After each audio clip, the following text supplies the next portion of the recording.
핑계라고 좀 생각을 해요. 뭐 출퇴근 시간이라든지 주말도 이용할 수 있고 이거 뭐 방법이 없어요. 그냥 본인의 의지로 하는 수밖에 없습니다. 이건. 네.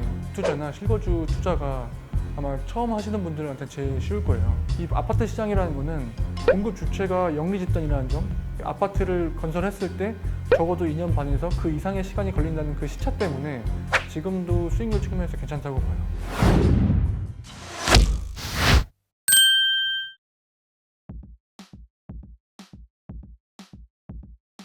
사실 저는 그 핑계라고 좀 생각을 해요. 이렇게 말씀드리면 좀 그냥 기분이 안 좋으신 분도 있겠지만 뭐 출퇴근 시간이라든지 주말도 이용할 수 있고 사실 본인이 시간을 내서 하려고 하면 굉장히 많은 시간을 낼 수 있거든요. 조금 직장 생활 하시면서도 힘드시겠지만 이거 뭐 방법이 없어요. 그냥 본인의 의지로 하는 수밖에 없습니다. 이건. 네.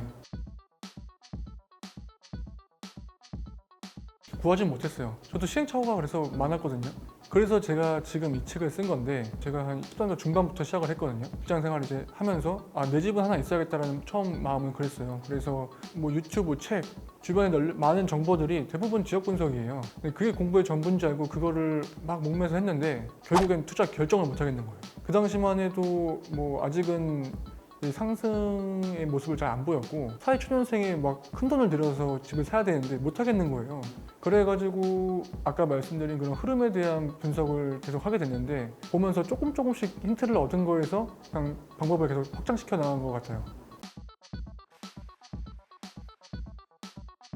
저만의 이제 시나리오를 만들어야 돼요. 공급 시나리오를요. 지금의 정부 정책에 대해서 당장에는 흐름에 영향을 안 준다고 말하는 게 우선 공급에서의 중요한 거는 확정된 공급이에요. 정확히 몇 년도에 몇만 호를 공급하겠다는 그 확정이 있어야 되거든요. 근데 지금 정부 정책은 확정이 사실 없다고 봐야죠. 아파트를 투자할 때에는 제가 보기엔 가장 접근성이 쉬운 게 투자나 실거주 투자가 아마 처음 하시는 분들한테 제일 쉬울 거예요. 크게 뭐 정부 정책에도 반하지 않고 세금적인 부분도 걸리지 않기 때문에 가장 쉬울 거고요. 경공매나 분양권, 뭐 사실 이런 것들이 어떤 거냐면 투자 기술이거든요, 사실. 똑같은 아파트를 사는데 투자 기술의 차이예요. 경공매는 그냥 시세보다 조금 싸게 사는 거예요. 단기 투자를 하실 거면은 그게 괜찮은데 흐름을 잡고 투자하시는 거라면은 기술이 어떤 투자의 법칙은 되는 건 아니죠. 네. 그 투자 방법에 있어서는 하기 나름이에요. 경공매도 그냥 일반적인 뭐 복잡하게 권리가 얽힌 물건은 아닌 게 일반적인 물건은 어렵지 않아요. 물론 그냥 가서 실거주용 매수를 하거나 그냥 전세에 있는 거에다 갭 부분만 주고 사는 것보다는 좀 복잡하겠죠. 근데 경공매가 나쁘다는 게 아니라 제 기준은 뭐냐면 부동산의 흐름을 알고 그 흐름 속에서 내가 초입부나 중반부나 이럴 때 투자를 결정하고 그 다음에 어떤 방법을 선택하는 건데 경공매 하시는 분들의 가장 치명적인 단점이 그냥 물건만 싸게 살려고 해요. 경공매를 전문으로 하시는 분들 저 주변에 있거든요. 근데 부동산 시장에 대해서 좀 물어보면 사실 정확히 몰라요. 단타로 치려고 하거나 그냥 시장이 좋다니까 사는 것 뿐이거든요. 분양권도 되게 좋은 투자거든요. 저도 분양권을 했어요. 많이 했는데 그거를 꼭 추천드리지 않는 게 분양권이 좋으면서도 단점이 있어요. 뭐 취득세라든지 이런 게 없잖아요. 그리고 등기를 치지도 않고요. 계약금만 내서 하기 때문에 과거에는 막 늘릴 수 있었어요. 근데 그 부분이 자칫 잘못하다가 상승 흐름 끝부분에 많이 사신 분들이 그 하락 흐름을 전환되면서 전세도 못 마치고 잔금도 못 치르면서 파산한 경우가 많았어요. 2090년도에 굉장히 많았어요.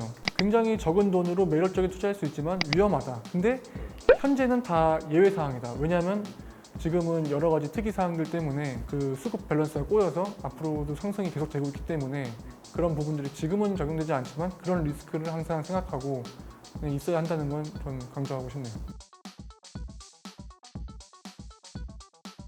많이 물어봐요, 이 질문을. 근데 저는 딱 한마디로 항상 말하거든요. 제 책에서 계속 반복해서 좀 그렇긴 한데 그냥 부동산 시장 흐름의 본질을 깨우치고 거기에 확신을 갖는 거예요. 제가 느끼기에 저도 상담을 많이 하지만 대부분은 깨우치는 데 그치는 것 같아요. 단편적인 예로 공급이 문제인 건 다 알아요. 많은 사람들이 예를 들어서 코로나19 터지거나 뭐 정부가 정책 발표를 한다거나 어떤 이슈만 있을 때마다 저한테 항상 물어봐요. 어떻게 되는 거냐고. 그 말은 제가 느끼는 건 딱 이거예요. 이 사람은 깨우치긴 했구나. 그 공부가 안 된 거죠.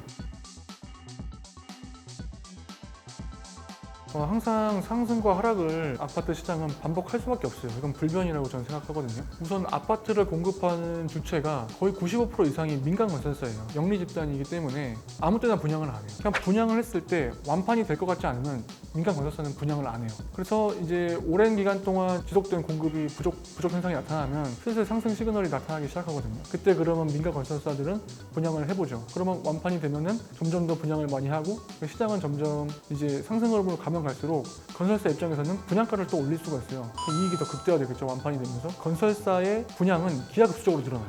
보통은 그렇게 될 수밖에 없어요. 이 구조상. 그렇게 되면은 이제 초반에 분양한 아파트들이 입주를 하기 시작하죠.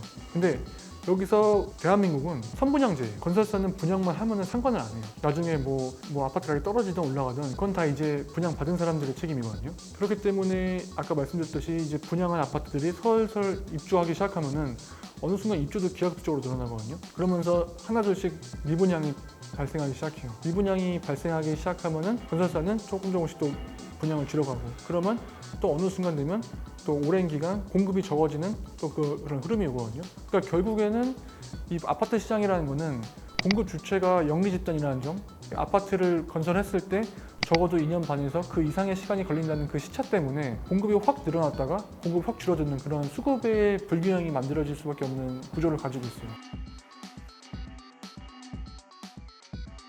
가뜩이나 지금 자산 양극화로 박탈감과 굉장히 힘들어하시는 분들 많은 걸로 알고 있는데 아직 저는 늦지 않았다고 생각해요. 특히나 무주택자인 경우엔 주 수요층이 무주택자 20, 30대고 그들이 살 수 있는 아파트가 대부분이 9억대 이하 아파트거든요. 네, 그렇기 때문에 이제 뭐 5억, 뭐 4억 이런 아파트들이 9억대로 많이 향할 거기 때문에 지금도 수익률 측면에서 괜찮다고 봐요. 좀 어떤 공부를 해보시고 빠른 결정해서 올해 안에는 1주택자가 되셨으면 좋겠습니다.